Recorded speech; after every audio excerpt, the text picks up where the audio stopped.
Hey everyone, it's Raj from 3CB. With the Lakers now eliminated from the playoffs, it's time for LeBron's foot to be reevaluated.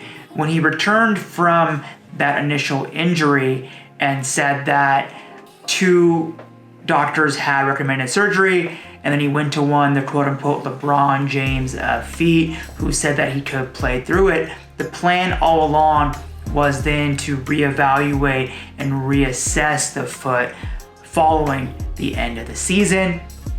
That is now here. According to ESPN's Dave McMenamin, he's been told that LeBron will undergo an MRI in the near future, and at that point, a decision will be made on next steps. What will the medical team be looking for?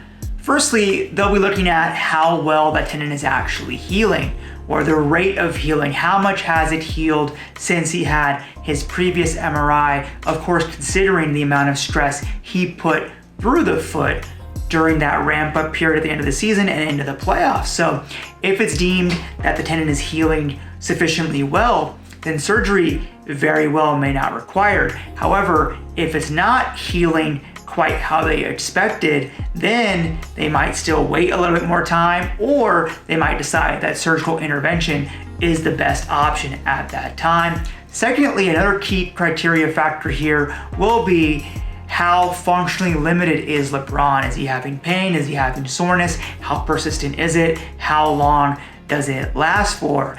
And that would also be a key consideration when it comes to next steps.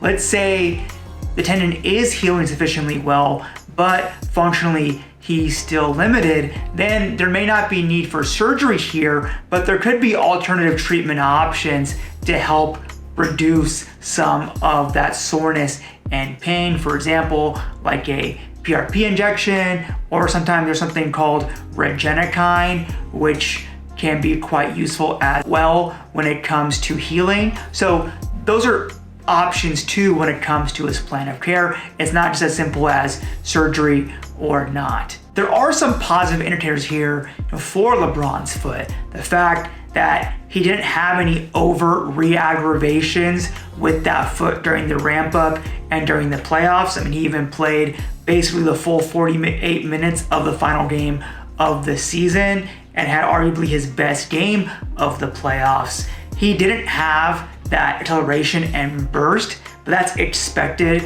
with this type of injury and the fact that he was playing through it. So that didn't concern me as much. That's something that you would expect to come back following this summer and following a full rehabilitation. Regardless, those things are just indicators. They're not guarantees of anything. And LeBron himself has said that if he does undergo surgery, no one will know about it anyways. If any information does sneak out about that, I'll try to keep you updated as best I can.